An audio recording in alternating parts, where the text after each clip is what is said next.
ભેદભરમ. લેખક હરકિશન મહેતા. ચેપ્ટર 29.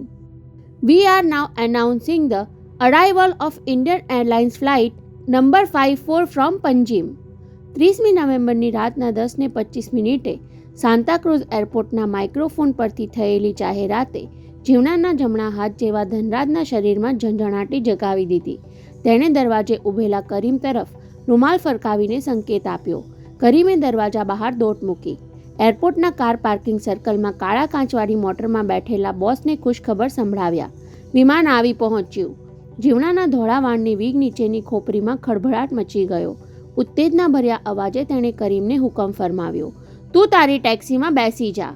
પેલા ભીમ અને અર્જુનને તારી સાથે રાખજે અને અમારી પાછળ પાછળ રહેજે. એમાં કહેવું ન પડે બોસ, કહેતો કરીમ અદૃશ્ય થઈ ગયો. ત્યારે જીવણાએ પડખે બેઠેલા વિવેકને તેની ખરજવાવાળી કોણીનો ઠોંસો માર્યો. રાજા, લાખોપતિ બનવાની ઘડી આવી પહોંચી. નસીબ જાગી રહ્યું છે ત્યારે તું ઝોકા ખાય છે. 2 કલાકથી જીવણા અને તેના પહેલવાન ગુંડા વચ્ચે ભીસાઈને મોટરમાં બેઠેલા વિવેકે ડોક હલાવીને પાપણ પટપટાવી. ખબર આવી ગયા, કહેતા બગાસું ખાધું. ખરેખર તો ઊંઘવાનો ડોળ કરતો વિવેક મનોમન રડતો હતો કે આજે ગોવાનું વિમાન આવે જ નહીં. ફ્લાઇટ કેન્સલ થવાના ખબર સાંભળવા મળે, પણ ધાર્યું થયું નહીં. ત્યારે હસીને જીવણાને સંભળાવ્યું, જીવણલાલ, જોખમનું કામ કરવાનું હોય ત્યારે તંગ થઈને બેસી રહેવાને બદલે હું ઊંઘ ખેંચી કાઢવાનું પસંદ કરું છું. એનાથી મગજને તાજગી મળી જાય છે. નિંદરમાં ક્યારેક કંઈક સૂજી પણ આવે છે. વાહ રે રાજા, તને સંન્યાસી બાપ તરફથી બીજો વારસો ન મળ્યો, પણ ધ્યાન ધરવાનો વારસો મળ્યો લાગે છે. બોલ, 1 કલાકથી આંખો મીચીને સમાધિમાં લીન થઈ ગયો હતો, એમાં શું સૂજી આવ્યું? તમે હસી ન કાઢો તો કહું. વિવેકે ફરી જીવણાનો વિશ્વાસ મેળવી લેવાની તરકીબ અજમાવી. પણ એ વખતે એરપોર્ટ પર ઉતરી રહેલા વિમાનની ઘરઘાટી સાંભળવામાં જીવણો મશગુલ બની ગયો હતો. એટલે વિવેકે ઈરાદો બદલી નાખ્યો. વિમાનમાંથી જોની ઉતરે છે કે નહીં એ જાણ્યા પહેલાં કાંઈ જ કહેવાની ઉતાવળ કરવી નથી. એરપોર્ટની બાલ્કની પર પહોંચી ગયેલા ધનરાજે વિમાનમાંથી ઉતરતા પ્રવાસીઓ વચ્ચેથી જોનીને ઓળખી કાઢ્યો. સાલો રાતના અંધારામાં પણ ગોગલ્સ ચશ્મા પહેરીને ઉતરી રહ્યો છે. ઉછળતા હૃદયે જોનીને સાવ નજીકથી જોઈ લઈને ઝડપ પર નીચે પહોંચી જવા છલાંગ મારી. આવેશને કારણે કોઈની નજરે નહીં ચડી જવાની સાવચેતીની પરવા કર્યા વિના એ હાંફતો હાંફતો કાળી મોટર તરફ ધસી ગયો. બોસ, એ વિમાનમાંથી ઉતર્યો. પણ બેવકૂફ, તારે આમ બધાનું ધ્યાન ખેંચાય એ રીતે દોડી આવવાની શી જરૂર હતી? બોસ, તેણે હાથમાં એક નાનકડી બેગ ઉંચકી છે. ધનરાજ પોતાની ભૂલનો બચાવ કરતો મોટરની આગલી સીટમાં ગોઠવાયો. જોની બીજો કોઈ સામાન સાથે લાવ્યો નહીં હોય તો હમણાં જ બહાર નીકળી જશે. પીછો કરવામાં આપણે ચૂકી ન જઈએ એટલા ખાતર મારે દોડી આવવું પડ્યું. બીડીના ધુમાડા કાઢતા જીવણાએ ઉતારુઓને બહાર નીકળવાના ગેટ ઉપર નજર જડી રાખી. થોડીવાર સુધી કોઈ હિલચાલ દેખાઈ નહીં. ત્યારે તંગદિલી ઓછી કરવા વિવેક સાથે અનુસંધાન મેળવ્યું. હે રાજા, તું શું કહેતો હતો? સમાધિમાં તને શું સૂજી આવ્યું? જોની અહીંથી નીકળીને કઈ તરફ જશે? એ જીવણાથી ટટ્ટાર થઈ જવાયું. કઈ તરફ જશે? કહે જોઈએ. વરલી તરફ. વિવેકના એ 2 શબ્દોએ છાતીમાં ઠોંસો માર્યો હોય તેમ જીવણાની કમર ઢીલી થઈ ગઈ. સાલાનું ભેજું ભારે કામ કરે છે. આ અનુમાન તે શાના આધારે કર્યું રાજા? બહુ સીધી વાત છે. જોનીનો અડ્ડો વરલીની ટેકરી પર છે, પણ પોતાના અડ્ડા પર એ શું કામ જાય? હીરા તો જ્યાં વિલ્સન હશે ત્યાંથી જ મળવાના હતા ને? જીવણાએ તેની નજર બહારથી હટાવ્યા વિના પૂછ્યું. એ વરલી શું કામ જાય? ત્યારે જીવણાએ હસી કાઢવાની રીતે હોઠ મચકોડ્યા. 60 લાખના હીરા સાથે વિલ્સન 16 મહિનાથી વરલી પર બેસી રહેવાની મૂર્ખાઈ ન કરે. બેસી રહ્યો ન હોય, પણ સૂઈ રહ્યો હોય તો હોય ને? સાંભળીને જીવણાએ વિવેક તરફ ડોક મરડવી પડી. એટલે તું શું કહેવા માંગે છે? સમજી ગયા છતાં પૂછો છો જીવણલાલ? વિવેક ચાતુરાઈ ભર્યું મલક્યો. વિલ્સન જીવતો હોય એવું માનવા જેટલા મૂરખ તમને હું માનતો નથી. એટલે જોનીએ જમીનમાં દટાયેલા વિલ્સન પાસે પહોંચવાનું છે. પણ વરલી ઉપર જ શા માટે? કારણ કે મરેલાને દાટી દેવા માટે માણસ લાશ લઈને ઘરથી દૂર જવાનું જોખમ કરે કે કષ્ટ ઉઠાવે નહીં. પણ સુરેખા દેવીના હીરા ઉઠાવીને વિલ્સને વરલી સુધી જવાની જરૂર જ શું? જીવણાએ ઉગ્ર અવાજે દલીલ કરી. ત્યારે વિવેકથી રહેવાયું નહીં. તમે અંગ્રેજી ફિલ્મો તો જોતા નહીં હો જીવણલાલ, પણ 15-20 વર્ષ પહેલાં એક હિન્દી ફિલ્મમાં ગુનેગાર રસ્તા વચ્ચેની ગટરમાંથી ભાગી છૂટે છે એ દ્રશ્ય યાદ છે? ઝાટકો લાગ્યો હોય તેમ જીવનાનું ભારેખમ શરીર ચોરી પકડાઈ ગયાના તેના પ્રત્યાઘાતે વિવેકનો જુસ્સો વધારી દીધો. પ્રભાદેવીની ગટર વરલીના દરિયા કિનારે નીકળે છે એ તો તમે જાણતા જ હશો જીવનલાલ. એટલે જીવનાના બંને હાથની મુઠ્ઠીમાં ખુન્નસ ઘૂંટાયું. ખૂનનો ભેદ જાણી ગયેલા વિવેકને જીવતો રહેવા દેવાનું જોખમ જીરવાયું નહીં. કડચી દાબી દઈને એ જ ઘડીએ વિવેકને ગુંગળાવી નાખવાની અધીરાઈથી તેના રૂવાડા ખડા થઈ ગયા. ત્યાં ધનરાજે ધ્યાન ખેંચ્યું. જુઓ બોસ, પેલો બહાર નીકળ્યો. સાંભળતા જ જીવનાનું ખુન્નસ વરાળ બનીને ઉડી ગયું. તેણે બહારની બાજુ ડોક ગુમાવી જોની બેગ ઉંચકીને ઉતાવળા પગલે બહાર ધસી આવતો દેખાયો. ધનરાજ, એ ટેક્સી પકડે એટલી વારમાં તું આપણી મોટર બહાર કાઢીને તૈયાર રાખ. કાળા કાચવાળી મોટર ધીમે ધીમે સ્ટાર્ટ થઈ. જીમણાની જેમ વિવેકની નજર પણ જોની પર જકડાયેલી રહી.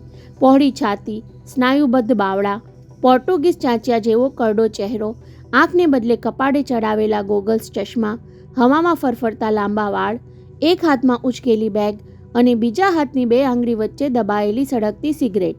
ઉતારુઓને લેવા માટે લાઇનબંધ ઊભેલી ટેક્સીઓ તરફ જોઈને જોનીએ હાથ ઊંચો કર્યો. તેની પાછળ બીજા કેટલાક પેસેન્જરો પણ સામાન સાથે ઊભા હતા. પહેલા નંબરે ઊભેલી ટેક્સી જોની તરફ આવી, પણ એ જેવો તેમાં સામાન મૂકવા ગયો કે ટ્રાફિક હવાલદારે વિસલ મારી. એ ટેક્સી, તુમારા લાયસન્સ દિખા. જોની પહેલાં તો ખચકાયો, પછી ખ્યાલ આવ્યો કે એ તો ટ્રાફિક પોલીસ છે. સાબ, આપ દૂસરી ટેક્સી પકડીએ, મુझे इसका લાયસન્સ ચેક करना है. ત્યાં બીજી ટેક્સી જોની પાસે ધસી આવી. વચ્ચેથી ઘૂસી ગયેલી ટેક્સી માટે પાછળની ટેક્સીવાળા ડ્રાઈવરો બૂમાબૂમ કરવા લાગ્યા, પણ હવાલદારે એના તરફ ધ્યાન આપ્યું નહીં એટલે જોની બેગ સાથે ટેક્સીમાં ગોઠવાઈ ગયો. કઈ તરફ લઉં સાહેબ? મોટર ઘુમાવીને ટેક્સી સ્ટાર્ટ કરતા ડ્રાઈવરે પૂછ્યું. ત્યારે જોનીએ નિરાંતનો શ્વાસ લીધો. વરલી તરફ. ટેક્સીએ ગતિ પકડી. જોનીએ પાછળ ફરીને એકવાર નજર નાખી જોઈ. ટ્રાફિક પોલીસ પહેલા ટેક્સીવાળાનું લાયસન્સ ચેક કરી રહ્યો હતો. એ ટેક્સીવાળાને હવાલદારે કેમ રોક્યો? કુતૂહલ ખાતર એણે ડ્રાઈવરને પૂછ્યું. તું વચ્ચે ઘૂસી આવ્યો છતાં તને કેમ હવાલદારે નહીં રોક્યો? સાહેબ, ખરી રીતે મારો જ ટર્ન પહેલો હતો. પેલાએ મેઇન રોડ ઉપર વળાંક લેતા ખુલાસો કર્યો. 1 કલાકથી અમારી વચ્ચે ભાંજગડ ચાલતી હતી. આખરે જીસસ ક્રાઇસ્ટે ન્યાય કર્યો. Jesus Christ? જોની ચમક્યો. હવે તેનું ધ્યાન ખેંચાયું. ડ્રાઈવરે ટેક્સીના આગળના ભાગમાં ઈસુ ખ્રિસ્તીની નાનકડી છબી લટકાવી હતી. તું ક્રિશ્ચિયન છે ને મારે પણ વર્લી ચર્ચ પર જવું છે. ભલે સાહેબ, આપને જોતા જ લાગ્યું હતું કે આપ મારા ધરમભાઈ છો. ત્યારે નિરાતવા થઈને સીટ પર અઠેલીએ જોનીએ કિંગ સાઇઝ સિગરેટ સળગાવી. તેના ધુમાડા ફંગોળતો એ વિચારે ચડી ગયો. કોઈ જુગારીનો અડ્ડો ચલાવનારને 60 લાખની લોટરી લાગી હોય છતાં છાપામાં નંબર વાંચવાથી એને જાણ ન થાય અને 16 મહિના પછી એકાએક કોઈ ખબર આપે કે તારી ટિકિટ પર લાખોનું ઇનામ લાગેલું છે.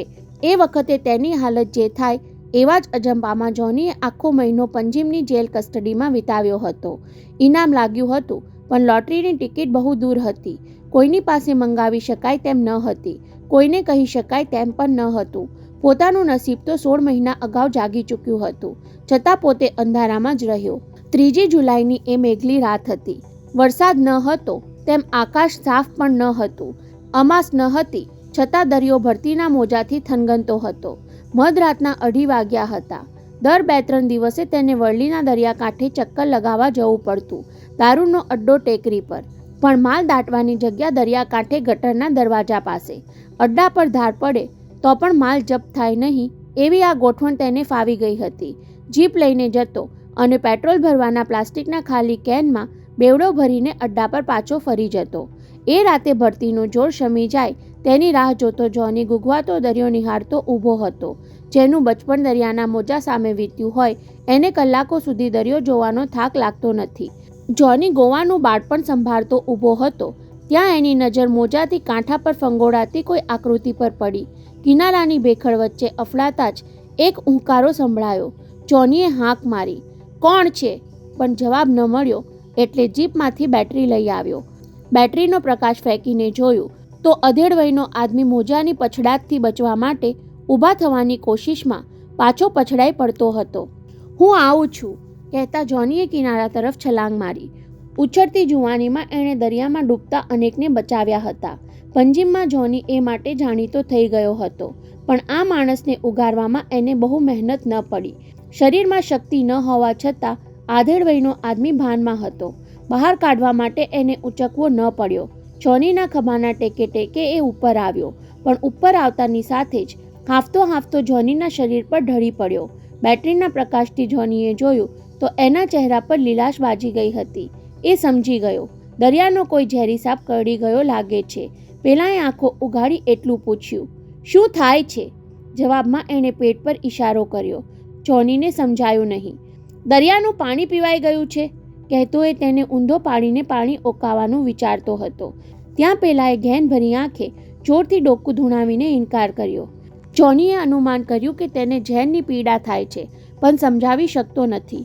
લોકોને લઠ્ઠા અને બેવડા જેવા ઝેરી દારૂ પીવડાવવાનો ધંધો કરતા જોનીને એની દયા જાગી. ગોરી ચામડી પરથી એ પરદેશી હોવાની ખાતરી થઈ ગઈ હતી. તેની ડોકમાં ક્રોસની સોનાની સાંકળી જોઈ એટલે ક્રિશ્ચિયન હોવાની પણ ખાતરી મળી ગઈ. જોનીએ તેને ઉચકીને જીપમાં નાખ્યો. વર્લી ચર્ચમાં લઈ જઈને ફાધરને સોંપી દઉં, એ તાબડતોડ ઈલાજ કરશે. પણ રાત્રે 2:45 વાગ્યે વર્લી ચર્ચના દરવાજે જીપને બ્રેક મારી ત્યાં જ પછવાડે સુવડાવેલા ગોરા આદમીનો દેહ સીટ પરથી પડવાનો અવાજ સંભળાયો. શું થયું? બબડતો એ જીપમાંથી કૂદીને પાછળ ગયો તો ફાટેલી આંખે અને ઉઘાડા મોઢે ડોક ઢાળી દઈને એ પડ્યો હતો. ઓહ ગોડ! કહેતા એણે તેની નાડી તપાસી, પણ ધબકારો સંભળાયો નહીં. જોની હેબતાઈ ગયો. હવે શું કરવું? આ કોણ હશે? દરિયામાં તણાઈને આવ્યો હશે કે પડી ગયો હશે? દાણચોર તો નહીં હોય? છેલ્લા સવાલે જોનીને ધ્રુજાવી દીધો. હું ક્યાં આ લફરામાં ફસાયો? નિર્ણય લેવાનું સૂઝ્યું નહીં ત્યારે જોનીએ મૃતદેહના કપડાં ફંફોડ્યા. કોટના અંદરના ખિસ્સામાંથી ચલણી નોટોની એક થોકડી તેની મુઠ્ઠીમાં આવી. એની આંખો ચોંકી. આ તો $10 નોટ, 20-25 નોટ હશે, 2000 રૂપિયા જેટલા થાય. ગાઢ અંધકાર હતો, છતાં આજુબાજુ જોઈને જોનીએ નોટો પેન્ટના ખિસ્સામાં સરકાવી દીધી. બીજા ખિસ્સામાંથી 100 રૂપિયાની 4-5 નોટો, વિમાનની ટિકિટ, પાસપોર્ટ અને થોડું પરચુરણ નીકળ્યું. ખિસ્સા ખાલી કર્યા પછી જોનીએ એની ડોકમાંથી પેલી સોનાની સાંકળી ઉતારી લીધી. શબને ચર્ચના દરવાજે મૂકી દેવા માટે જીપમાંથી ઉંચક્યું ત્યારે એના લટકતા હાથની આંગળીમાં જગારા મારતી હીરાની વીંટી પર જોનીની નજર ખેંચાઈ. ઝડપભેર આંગળીમાંથી અંગૂઠી ખેંચી લીધી, પણ શબને નીચે મૂકવા જતો હતો ત્યાં વિચાર આવ્યો. રેઢી લાશ જોઈને સવારે પોલીસને બોલાવવામાં આવશે. એના મોતનું કારણ જાણવા માટે તપાસ શરૂ થશે. મૃતદેહના શરીર પરથી મારા આંગણાના નિશાન મળી આવશે. પંજીમની પોલીસ ફાઇલમાં મારા આંગણાની છાપ મોજૂદ છે. મારી જીપને આ તરફ આવતી કોઈ જોઈ ગયું હોય તો મારા તરફ આંગળી ચીંધાશે. હું ખૂનના આરોપમાં સંડોવાઈ જઈશ. ગોવામાંથી તડી પારતો થયો છું. મારી જાતને નિર્દોષ કેમ ઠરાવી શકીશ? કોણ મને સાથ આપશે? પરસેવાથી રેપઝેપ થઈ ગયેલા જોનીને ઉકેલ શોધતા 15-20 મિનિટ લાગી, પણ એટલી વારમાં એ મનોમન જેલની કોટડીમાં અને ફાંસીના માચડા સુધી પહોંચી ગયો હતો. તેમાંથી ઉગરી જવાનો એક જ ઉપાય દેખાયો. ચર્ચ પાછળના કબ્રસ્તાનમાં જ શું કામ ન દાટી દઉં? સાબ, ગલીમાં જ વાળું ને? ડ્રાઈવરે ટેક્સીની ગતિ ધીમી કરીને પૂછ્યું. ત્યારે જોની એવી રીતે ભડકી ગયો કે જાણે 16 મહિના અગાઉ પેલા વિલ્સનનું શબ દાટતા કોઈ તેને જોઈ ગયું હોય. તેના હાથમાંથી સળગતી સિગરેટ સીટ પર પડી ગઈ. ઝડપભેર તેને ઉંચકીને પગ નીચે દબાવવાની ચેષ્ટા સાથે જોનીએ ભૂતકાળની એ ઘટનાને પણ કચડી નાખી. સજાગ થઈને જાતને ઠપકો આપ્યો. બાંદ્રાથી વર્લી સુધી હું એ યાદમાં ડૂબી રહ્યો.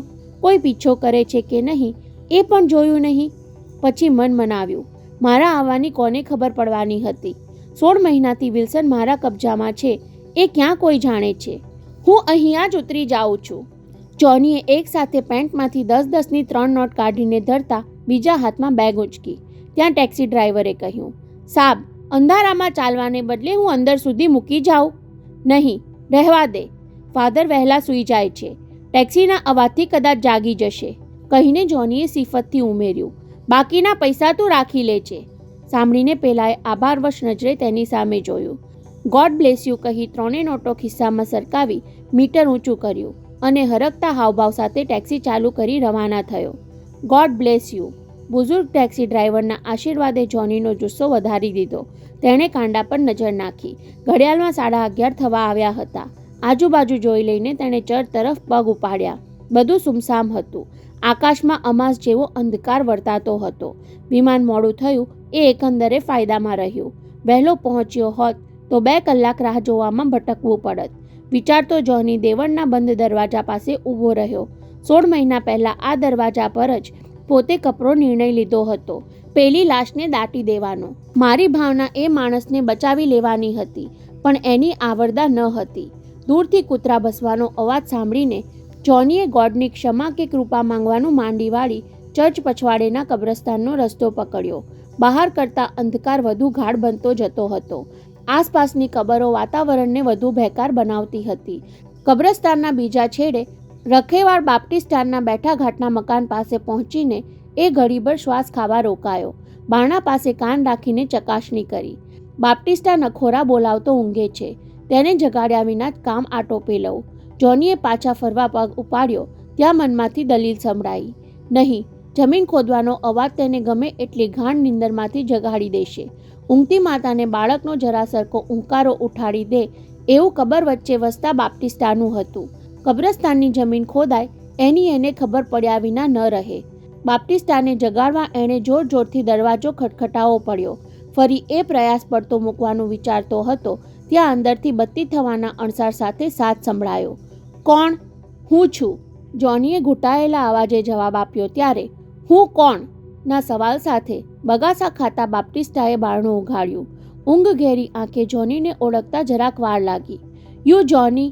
તેની પૂરછામાં જોનીને પોતાના જ અડ્ડાની બેવડાની વાસ આવી. યસ બાપ્ટિસ્ટા, ગોવાથી ચાલ્યો આવું છું. થયું કે અડ્ડે જતા પહેલાં તમારા માટે લાવેલી પ્રેઝન્ટ આપતો જાઉં. હું તારા અડ્ડે ઢીંચીને અડધો કલાક પહેલાં જ આવ્યો, કહેતા બાપ્ટિસ્ટાએ પૂછી લીધું. પણ જોની ડિયર, તું ક્યાં ગાયબ થઈ ગયો હતો? હું રોજ તારા ખબર પૂછતો. પંજીમ ગયો હતો, જોનીએ બેગ ઉગાડતા કહ્યું. ત્યાં એક અડ્ડો શરૂ કરી આવ્યો. લો, એની ખુશાલીમાં ગોવાની ફેની પીઓ. જોનીએ તેના સામે જેવી બોટલ ધરી કે પીધેલા બાપ્ટિસ્ટાની આંખોમાંથી ઊંઘ ઉડી ગઈ અને પ્યાસ જાગી ઉઠી. Dear Johnny, God bless you. ચાલ, આપણે સાથે જ પીએ, કહેતા એનો હાથ ખેંચ્યો. નહીં બાપ્ટિસ્ટા, મારે અડ્ડે પહોંચવાનું છે. બેગમાં બીજી બાટલી રાખી છે, ઘેર જઈને નિરાતે પીશ. ત્યાં સુધી બાપ્ટિસ્ટાએ બાટલીનું મોં સૂંઘતા જ આંખો ચકડવકડ થવા લાગી. Real funny, you are great Johnny, કહીને તેણે બાટલી મોઢે માંડી. બે ચાર ઘૂંટડા ગટગટાવીને તારીફ ઉછાળી. I love you Johnny, you are like my son. Johnny સમજી ગયો. આદત મુજબ હમણાં એનો બકવાસ ચાલુ થઈ જશે. બાપ્ટિસ્ટા, બારણાવાસીને આરામથી ડ્રિંક લો, હું જાઉં છું. યુ આર રાઇટ જોની, કહેતા તેણે બારણા બંધ કરી દીધા. Good night Johnny, you are great Johnny. બારણે ઊભેલા જોનીને અંદરથી એના એ જ શબ્દો સંભળાતા રહ્યા. થોડી વારે એક ધબાકો સંભળાયો ત્યારે જોનીના હોઠ મલક્યા. વધુ પડતું પીધા પછી એ ક્યારેક અડ્ડા પર પણ આમ જ ભોંય ભેગો થઈ જતો. કોઈ વાર પોતે જ એને જીપમાં નાખીને ઘર ભેગો કરવો પડતો. એ પરોપકારનું પુણ્ય આજે પોતે પામવાનો હતો. કબ્રસ્તાનના બગીચા માટેના ઓજારો બાપ્ટિસ્ટા એક પીપમાં સંતાડી રાખતો. 16 મહિના પહેલાં લાશને દાટવા માટે વાપરેલી કોદાળી પાવડો શોધવામાં જોનીને વાર ન લાગી. દાટેલી લાશની જગ્યા શોધવામાં તો વાર લાગે એવું હતું જ નહીં.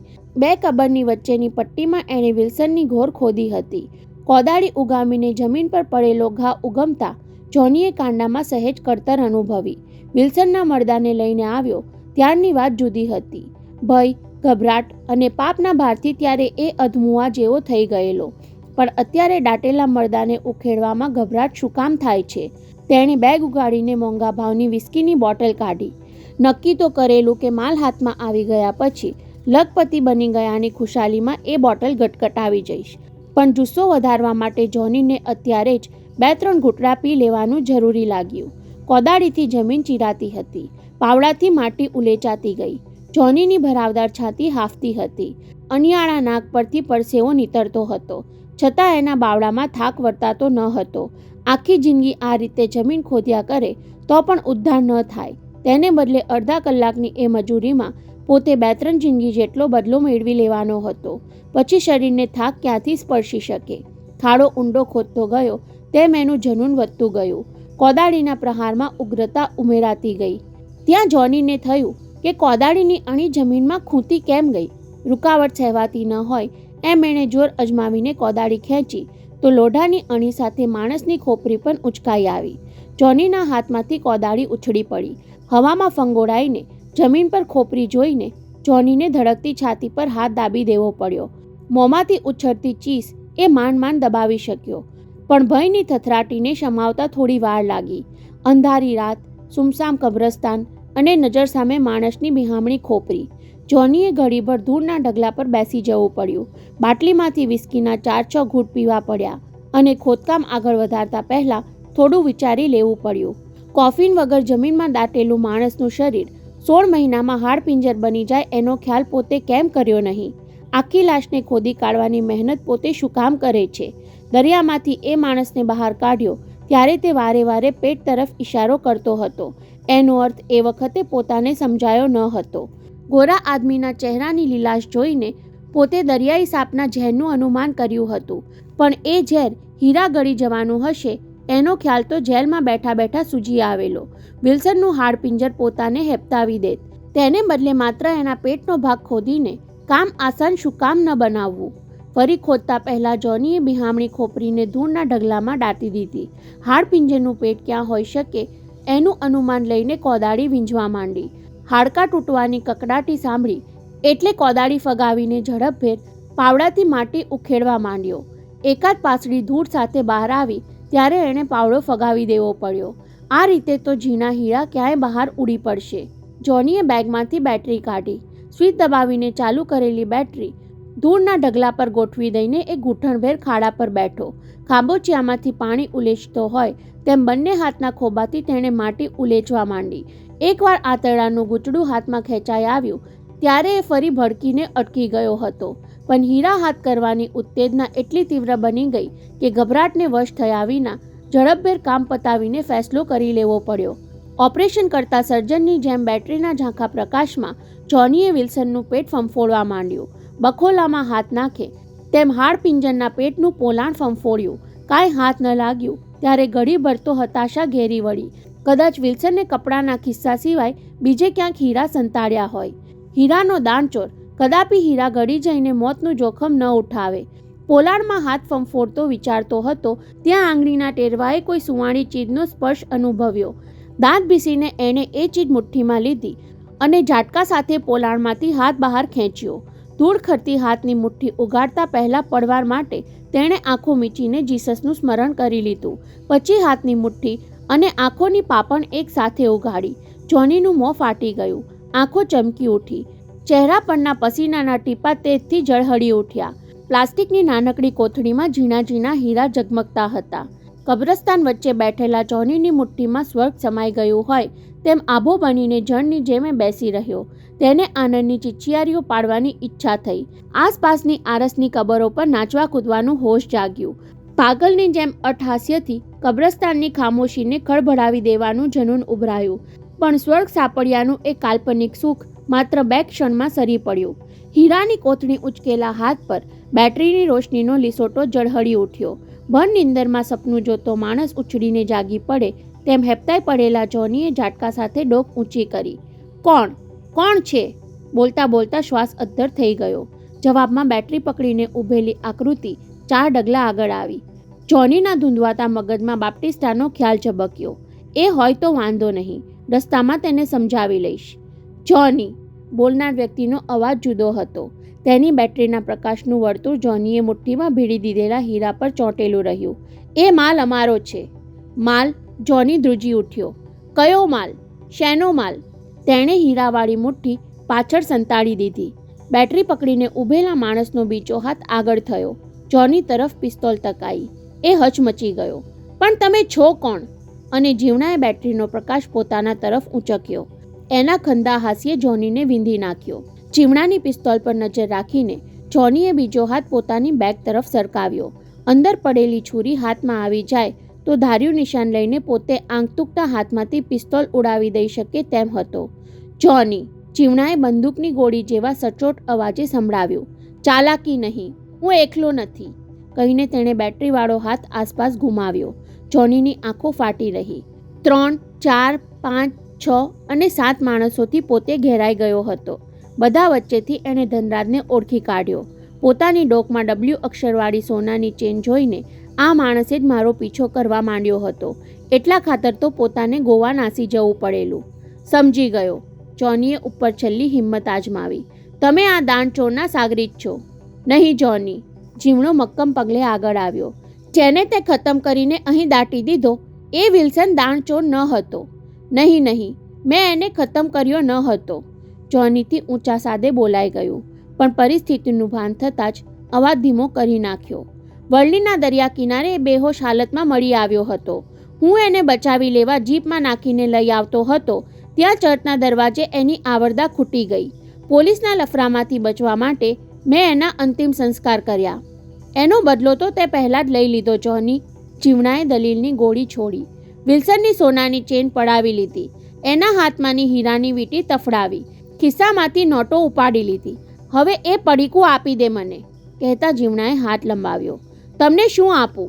જોની સંવાદ ચાલુ રાખીને ઘેરામાંથી છટકવાની તરકીબ વિચારતો હતો. એનું મળદું પોલીસને સોંપ્યું હોત તો તમારા હાથમાં શું આવત?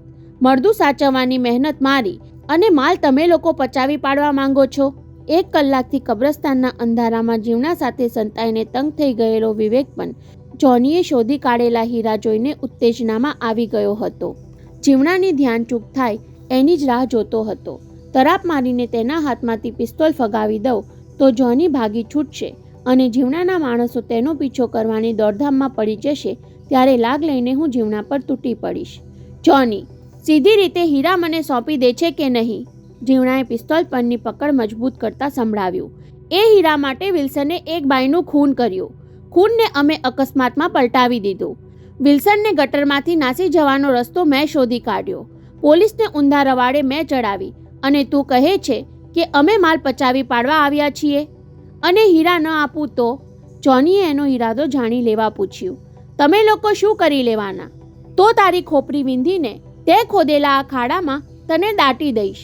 જીવણાએ પિસ્તોલની ઠેસ પર આંગળી દબાવવા માંડી એટલે વિવેકે મોકો ઝડપી લીધો. નહીં જીવણલાલ, તેની તરફ ધસી જઈને જીવણાનું કાંડું પકડી લીધું. પિસ્તોલ નહીં ચલાવતા, ગોળીનો અવાજ આપણને ઉઘાડા પાડી દેશે. હટી જા વિવેક. જીવણાએ બીજા હાથે તેને દૂર હડસેલ્યો. એનું ખૂન તારા નામે ચડવાનું છે. ગોળીનો અવાજ નહીં કરવાનું તે ઠીક યાદ કરાવ્યું. પહેલવાને વિવેકને પકડી લીધો એટલે જીવણાએ ભીમસિંહને ફરમાવ્યું. ભીમા, કોદાળી ઉઠાવી લે. હવે જોની ચેત્યો. ભીમો કોદાળી લેવા આગળ વધે એ પહેલાં તેણે છલાંગ મારી. કોદાળીનો હાથો તેની મુઠ્ઠીમાં આવ્યો, પણ ઉંચકીને ઊભો થવા જાય એ પહેલાં ભીમાએ તેના જડબા પર પાટું ફટકાર્યું. જોની ધૂળના ઢગલા પર ચત્તોપાટ ફંગોળાયો. ભીમાએ કોદાળી ઉંચકી લઈ જોનીના માથા પર ઉગામી ત્યારે વિવેકથી ચીસ નંખાઈ ગઈ. નહીં, એનો જાન લેવો રહેવા દો જીવણલાલ. એના હાથમાંથી હીરા પડાવી લો. પણ વિવેક વાક્ય પૂરું કરી શક્યો નહીં. જીવણાએ વિવેકના કપાળ પર બેટરી ફટકારી. બેવકૂફ, બૂમો પાડીને ગામ ગજવી દેવા માંગે છે. તારી જેમ જોની પણ ઘણું બધું જાણે છે. સુરેખા દેવીના ખૂનનો ભેદ જાણવાની કિંમત તારે પણ ચૂકવવાની છે. તું એમ માનતો હોઈશ કે હીરામાં ભાગ પડાવવા માટે મેં તને સાથે લીધો છે? બેવકૂફ, તું પણ આ જ કબ્રસ્તાનમાં દટાઈ જવાનો. જીવણાની મોટી મોટી આંખો અંધારામાં સળવળતા કોલસાની જેમ તકતકી ઉઠી. તેનો ચહેરો ઘાતકી ઈરાદાથી વિકૃત બની ગયો. ભીમા, પહેલા આ બેવકૂફના માથા પર ફટકાર કોદાળી. અને જોનીને પડતો મૂકી ભીમો વિવેક તરફ ધસ્યો. કોદાળીની અણી પર વિવેકનું મોત તોડાતું હતું. વિવેકે તેને રોકવા લાત ઉગામી, પણ એ મોડો પડ્યો. એક ધડાકાએ કબ્રસ્તાનને ખળભળાવી મૂક્યું. જોનીની પીઠ પછવાડેથી ધસી આવતી ગોળીએ ભીમાના હાથમાં ઉચકેલી કોદાળીને હવામાં ફંગોળી દીધી. બધા દિગ્મુખ બની ગયા. શું થયું? ગોળી કોણે ક્યાંથી છોડી એ સમજાય તે પહેલાં તો ચારે દિશામાં સાપના ફૂફાડાની જેમ બેટરીના લીસોટા ધસી આવ્યા. મોતના ખ્યાલથી મીચાયેલી વિવેકની આંખો ઝાટકા સાથે ઉઘડી ગઈ. જીવણાએ આંધળો ગોળીબાર કરવા પિસ્તોલની ઠેસ પર આંગળી દબાવવાની કોશિશ અજમાવી ત્યાં જીવણલાલ, તમે બાજી હારી ગયા. દેશપાંડેના અવાજે તેનો હાથ ધ્રુજાવી દીધો. વિવેકને હરખાવી મૂક્યો. કોઈ કાંઈ હિલચાલ કરે એ પહેલાં ચારે દિશામાંથી ખાકી કપડાવાળા પિસ્તોલધારી પોલીસ ઇન્સ્પેક્ટરો અને વાદળી વર્દીમાં બંદૂકધારી પોલીસ હવાલદારો કબરો ઓળંગતા સ્ફૂર્તિથી સામે આવી ગયા. ઢીલા પડી ગયેલા જીવણાના હાથમાંથી દેશપાંડે પિસ્તોલ ઝૂંટવી લીધી ને જોનીએ તો વગર માંગીએ હીરાની કોથળીવાળો હાથ દેશપાંડે સામે ધરી દીધો. લ્યો સાહેબ, પંજીમ જેલમાં હું તમારી પાસે ખોટું બોલ્યો હતો, પણ મેં વિલ્સનનું ખૂન કર્યું નથી એ સાચું માનજો. હીરા ઝગમગતી પ્લાસ્ટિકની પારદર્શક કોથળી જીવણાની આંખો સામે ઉંચકીને દેશપાંડે હસ્યો. કેમ જીવણલાલ, તમે એમ કહેવા માંગો છો કે સુરેખા દેવીના ખૂનમાં તમારો હાથ ન હતો? ત્યારે જીવણાનું ભારે માથું ઝૂકી ગયું. પણ વિવેક, તું હજુ સુધી કેમ આ બદમાશો વચ્ચે ઊભો છે? કહીને દેશપાંડે તેની સામે હાથ મિલાવ્યો. જીવણાએ તને ઉઠાવી જવાની મૂર્ખાઈ કરી, પછી તારી પાસે મારા પર ફોન કરાવીને જોનીના આવવાની બાતમી જાણી લેવાની બીજી મૂર્ખામી કરી અને ત્રીજી મૂર્ખામી મને ખંડાલા ધકેલી દઈને મૂર્ખ બનાવવાની કરી. દેશપાંડે દાળમાંથી બોલતા રહ્યા અને જીવનો દાજમાં દાંત ભીસતો રહ્યો. જીવણલાલ, હું ઈચ્છતો જ હતો કે આપ જોનીનો પીછો કરતા અહીં સુધી આવો. તમારી જ જાળમાં મારે તમને વધારે ફસાવા હતા. આ હીરા ખાતર તે શું કર્યું એ બધું તારા જ મોઢેથી બોલાવીને મારે ટેપ રેકોર્ડરમાં ઉતારી લેવું હતું. કહેતા દેશપાંડે ખિસ્સામાંથી પોકેટ રેકોર્ડર કાઢીને દેખાડ્યું. ત્યારે તિરસ્કારથી હોઠ કરડાતા જીવણાએ આજુબાજુ ડોક ગુમાવી. પોતાના બધા સાથીઓના કાંડા હાથ કડીમાં જકડાઈ ચૂક્યા હતા. કબ્રસ્તાનના દરવાજામાં પોલીસની વાન દાખલ થઈ ગઈ હતી. ડોક ઊંચી કરી તો આકાશમાંથી એક ખરતો તારો દેખાયો. શરણાગતિના ભાવ સાથે તેણે બંને હાથ દેશપાંડે સામે લંબાવી દીધા. મને એ ન સમજાયું કે તમને તો કમિશનર સાહેબે બરતરફ. જીવણલાલ, એ તો એક નાટક હતું. દેશપાંડે પોતાના હાથે જીવનલાલના હાથમાં હથકડી પહેરાવી. કમિશનર સાહેબે જ આ નાટક ભજવવાનું સૂચવ્યું. પોલીસ ખાતાના તારા કોઈ મળતિયાને ગંધ ન આવી જાય એટલા ખાતર અમારા બે સિવાય કોઈને તેની જાણ થવા દીધી નહીં. ત્યારે વિવેકે દેશપાંડેના ખભા પર હાથ મૂક્યો. તમે મને અંધારામાં રાખ્યો. સાહેબનો હુકમ હતો વિવેક. ત્યાં જ પોલીસ વાન સૌની સામે આવીને ઊભી રહી ગઈ. ચાલો જીવણલાલ, તમારી મહેમાનગતિ માટે ગાડી હાજર છે. જીવણા સહિત સૌએ પગ ઉપાડ્યા. એક પછી એક બધા જ વાનમાં ગોઠવાતા ગયા. જીવણલાલ, તમારા જુગારના અડ્ડાની ચિંતા કર્યા વગર જજો. થોડી વાર પહેલા ત્યાં દરોડો પાડીને જુગારીઓ સહિત તમારા માણસોને પણ ગિરફ્તાર કરી લીધા છે. ત્યારે વાનમાં ચડવા માટે જીવણાએ ઉંચકેલો પગ પાછો ખેંચાયો. ધિક્કારથી ધૂંધવાતા ચહેરે તેણે દેશપાંડે સામે જોયું. પછી જમીન પર થૂક્યો. દેશપાંડે, હજુ એક વ્યક્તિને તમારે મહેમાન બનાવવાની બાકી છે. સાંભળીને દેશપાંડેની ડોક ટટ્ટાર થઈ. વિવેકની આંખો આંચકાતી પહોળી થઈ. જીવણો ખંદુ હસ્યો. તમારે દુર્લભજી દિવાનને પણ સાથે લેવા પડશે. હે? દેશપાંડે અને વિવેક બંને મોં વકાસીને તેને જોઈ રહ્યા. જીવણાને ચાનક ચડી હોય તેમ તે ખડખડાટ હસ્યો. હવે મારે છાનું રાખવાની કોઈ જરૂર રહી નથી. અત્યારે વસંતજી દિવાનની વોચ ફેક્ટરી આગની જ્વાળામાં ભડભડ બળતી હશે. દુર્લભજી દિવાને એ કામ કરવા માટે મારી સાથે 1 લાખનો સોદો કર્યો છે. જાઓ, દિવાન સાહેબને ગિરફ્તાર કરી લો.